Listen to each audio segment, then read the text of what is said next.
selamat pagi anak-anak. Kembali lagi bersama Ibu Ernata Kristina Panjaitan atau disingkat dengan EKP. Nah, seperti yang kalian ketahui bahwa Ibu di sini akan mengajarkan kalian mata pelajaran PPKN. Nah, pada pertemuan sebelumnya kita sudah membahas tentang makna hak dan kewajiban warga negara. Nah, kita masuk ke materi yang baru, akan tetapi tetap pada bab yang pertama, yaitu mengenai kasus-kasus pelanggaran hak dan pengingkaran kewajiban warga negara. Nah, sebelum kita masuk ke materi, ada baiknya kita awali dengan berdoa. Marilah kita berdoa menurut agama dan kepercayaan kita masing-masing. Berdoa dimulai. Berdoa selesai. Oke, kita lanjut ke materi kita. Nah, pada pertemuan hari ini kita akan bahas mengenai substansi hak dan kewajiban warga negara dalam Pancasila. Nah, inilah yang akan kita pelajari pada pertemuan ini. Oke, sebelum kita masuk ke materi, kalian harus paham apa kompetensi dasar dan indikator pembelajaran pada pertemuan hari ini. Nah, kita pertama membahas tentang kompetensi dasar. Nah, kompetensi dasarnya yaitu 3.1. Nah, itu mengenai tentang pengetahuan. Oke, yang pertama yaitu menganalisis berbagai kasus pelanggaran hak dan pengingkaran kewajiban warga negara.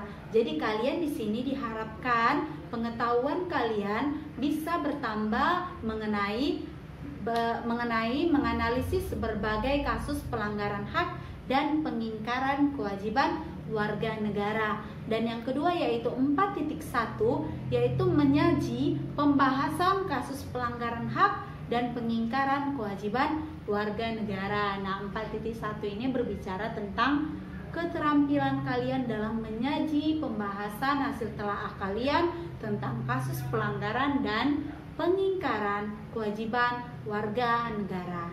Oke, yang kedua kita masuk ke indikator pembelajaran kita pada hari ini. Yang pertama yaitu menganalisis substansi hak dan kewajiban warga negara dalam nilai dasar sila-sila Pancasila. Nah, inilah indikator pembelajaran kita hari ini, yaitu kalian dapat menganalisis substansi hak dan kewajiban warga negara dalam nilai dasar sila-sila Pancasila. Nah, yang kedua yaitu menyusun. Nah, di sini berbicara tentang keterampilan kalian. Nah, menyusun hasil pembahasan kalian keterhubungan antara hak dan kewajiban warga negara dalam nilai dasar sila-sila Pancasila. Oke, inilah yang kita bahas mengenai kompetensi dasar dan indikator pembelajaran. Kalian sudah mengetahui kompetensi dasar dan indikator pencapaian pada hari ini. Sekarang kita masuk ke tujuan pembelajaran. Nah, tujuan pembelajaran kita pada hari ini yaitu ada dua. Nah, yang pertama, kamu siswa kesayangan Ibu diharapkan dapat mendeskripsikan hak dan kewajiban warga negara dalam nilai dasar sila-sila Pancasila. Dan yang kedua yaitu kamu dapat menyusun hasil pembahasan keterhubungan antara hak dan kewajiban warga negara dalam nilai dasar sila-sila Pancasila. Oke, kita masuk ke bagian yang pertama, yaitu hak dan kewajiban warga negara dalam nilai dasar sila-sila Pancasila. Nah, yang pertama kali kita bahas yaitu apa sih nilai dasar itu? Nah, nilai dasar ini berkaitan dengan hakikat kelima sila Pancasila. Kalian pasti sudah hafal ya, sila-sila dalam Pancasila ada 5. Nah, di sini nilai dasarnya yaitu ada 5 juga. Yang pertama, sila pertama yaitu terdapat nilai ketuhanan. Nah, yang kedua, sila kedua yaitu terdapat nilai kemanusiaan. Dan yang ketiga yaitu nilai persatuan. Dan yang keempat nilai kerakyatan. Dan yang kelima nilai keadilan. Nah, kelima nilai inilah yang terkandung dalam nilai sila-sila Pancasila. Nah, nilai-nilai dasar yang Ibu katakan tadi itu bersifat universal, umum, ya, sehingga di dalamnya itu terkandung cita-cita, tujuan, serta nilai-nilai yang baik dan benar. Jadi nilai ini bersifat tetap dan melekat pada kelangsungan hidup negara kita. Oke, kita masuk ke hubungan antara hak dan kewajiban warga negara dengan Pancasila. Itu dapat dijabarkan. Dengar penjelasan Ibu ya, supaya kalian bisa mengerti. Nah, yang pertama dalam sila ketuhanan, ya ketuhanan yang Maha Esa. Itu dilambangkan dengan apa? Ada yang ingat? Dilambangkan dengan bintang. Nah, di sini sila pertama itu lambangnya bintang, memiliki hak dan kewajiban yang terkandung di dalam sila ketuhanan yang Maha Esa. Nah, yang pertama itu haknya, yaitu yang pertama bebas memeluk agama sesuai dengan kepercayaannya. Jadi kita sebagai warga negara Indonesia memiliki kebebasan untuk memeluk agama kita sesuai dengan kepercayaan kita. Nah, yang kedua, bebas melaksanakan ibadah sesuai dengan ajaran agamanya masing-masing. Jadi kita warga negara bebas untuk melaksanakan ajaran agama kita sesuai dengan kepercayaan kita masing-masing. Nah, sekarang masuk ke kewajiban yang terkandung di dalam sila ketuhanan yang Maha Esa. Nah, kita sebagai warga negara itu memiliki kewajiban. Yang pertama, membina kerjasama dan tolong-menolong dengan pemeluk agama lain sesuai dengan situasi dan kondisi di lingkungan masing-masing. Jadi kita sebagai warga negara yang baik itu membina kerjasama. Apabila ada yang sakit, apabila ada yang membutuhkan pertolongan, kita saling tolong menolong dengan pemeluk agama lain. Jadi kita dalam hal ini tidak bisa membedakan agama. Misalnya dia Islam, aku nggak mau menolong dia karena dia agama Islam, atau aku nggak mau menolong dia karena dia agama Kristen. Nah, itu tidak boleh ya, karena kewajiban kita sebagai warga negara itu harus membina kerjasama dan saling tolong menolong antar umat tanpa membedakan agama. Nah, yang kedua kewajiban kita yaitu mengembangkan toleransi antar umat beragama menuju terwujudnya kehidupan yang serasi, selaras, dan seimbang. Nah, kalau kita menanamkan dalam diri kita bertoleransi antar umat beragama, pasti kehidupan kita itu akan serasi, selaras, dan seimbang. Jadi kita harus tetap mengembangkan toleransi, ya. Jadi kalian juga tidak boleh berteman itu hanya kepada yang satu agama saja, tidak boleh ya. Kita harus mengembangkan toleransi kita ya. Yang ketiga yaitu tidak memaksakan suatu agama dan kepercayaan kepada orang lain. Nah, jangan karena misalnya nih kamu berteman, kamu mempunyai teman beragama lain. Nah, kamu paksakan agama kamu kepada agama yang dianut teman kamu. Itu jangan sampai kamu menjelek-jelekkan agama lain. Oke? Jadi tidak boleh memaksakan agama yang satu, memaksakan suatu agama dengan kepercayaan kepada orang lain. Tidak boleh ya, itu tidak baik. Paham ya sampai sini? Nah, kalian sudah paham angka baiknya di dalam kehidupan sehari-hari kalian laksanakanlah hak kalian dan kewajiban kalian terlebih lagi ya di sekolah maupun di masyarakat. Oke? Paham ya mengenai sila pertama tadi? Sekarang kita masuk ke sila kedua. Nah, apa sila kedua? Kemanusiaan yang adil dan beradab. Lambangnya apa? Ada yang masih ingat? Lambangnya yaitu rantai. Nah, di sini di dalam sila kemanusiaan yang adil dan beradab itu terkandung juga hak dan kewajiban kita. Nah, apa haknya, Bu? Nah, di sini kita bahas ya. Haknya yaitu yang pertama, setiap warga negara itu berkedudukan yang sama dalam hukum. Nah, jadi di dalam hukum kita memiliki kedudukan yang sama. Mau kita golongan tinggi, mau kita golongan rendah, mau kita mempunyai jabatan atau tidak, mau kita suku A, suku B, suku C, itu kita memiliki kedudukan yang sama di dalam hukum. Nah, yang kedua, memiliki hak-hak yang sama untuk mendapatkan jaminan dan perlindungan hukum. Jadi kita memiliki hak yang sama ya. Kita tidak memandang misalnya kamu punya jabatan ini, saya punya jabatan ini. Nah, kita tetap memiliki hak yang sama ya untuk mendapatkan jaminan dan perlindungan hukum. Jadi kita semua di depan hukum itu kita memiliki kedudukan yang sama. Oke, kita lanjut ke kewajibannya. Nah, kewajiban kita yang terdapat dalam sila kedua itu yaitu yang pertama, kita harus memperlakukan orang lain itu sesuai harkat dan martabatnya, sebagaimana makhluk ciptaan Tuhan yang Maha Esa. Jadi jangan karena dia misalnya suku ini, kamu memperlakukan dia dengan tidak baik. Nah, itu tidak boleh ya. Di sini dikatakan dengan jelas bahwa kita harus memperlakukan orang lain itu sesuai harkat dan martabatnya. Nah, yang kedua yaitu mengakui persamaan derajat.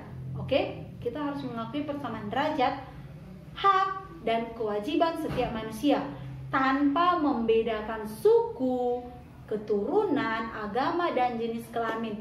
Jadi mau kita laki-laki, mau kita perempuan, nah kita mempunyai derajat yang sama. Mau agamanya Kristen, Islam, Hindu, Buddha, kita mengakui persamaannya ya. Selanjutnya yaitu yang ketiga, mengembangkan sikap saling mencintai sesama manusia. Ya, kita sesama manusia itu harus saling mencintai. Nah, yang selanjutnya tenggang rasa dan tidak semena-mena kepada orang lain. Jadi kita memiliki kewajiban tidak boleh semena-mena terhadap orang lain. Nah, yang terakhir yaitu melakukan berbagai kegiatan kemanusiaan. Apa contohnya? Nah, pada saat misalnya terjadi bencana alam, nah kita bisa berdonasi. Nah, seperti itu ya. Misalnya tetangga ada yang kemalangan, nah kita bantu, kita saling tolong menolong. Paham ya sampai sini? Oke, selanjutnya kita masuk ke sila yang ketiga. Apa sila ketiga? Persatuan Indonesia. Lambangnya apa?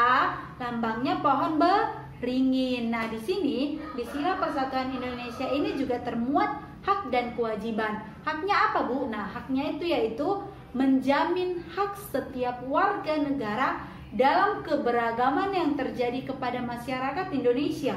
Contohnya itu hak mengembangkan budaya daerah untuk memperkaya budaya nasional. Nah, jadi kita itu memiliki hak mengembangkan budaya kita masing-masing. Kita tahu bahwa di Indonesia ini mempunyai keberagaman budaya. Nah, di sini kita memiliki hak untuk mengembangkan budaya kita untuk memperkaya budaya nasional. Nah, kewajibannya apa? Kewajibannya yang pertama, menempatkan kepentingan bangsa dan negara di atas kepentingan pribadi atau golongan. Jadi kita harus lebih mementingkan, menempatkan kepentingan bangsa itu di atas kepentingan pribadi kita. Paham ya? Yang kedua, sanggup dan rela berkorban untuk kepentingan bangsa dan negara. Jadi kita harus rela berkorban untuk kepentingan bangsa kita. Nah, yang ketiga, mencintai tanah air dan bangsa Indonesia. Nah, kita harus mencintai bangsa kita sendiri ya anak-anak. Paham ya mengenai sila ketiga? Oke, kita lanjut ke sila keempat. Apa sila keempat? Kerakyatan yang dipimpin oleh hikmat kebijaksanaan dalam permusyawaratan perwakilan. Apa simbolnya?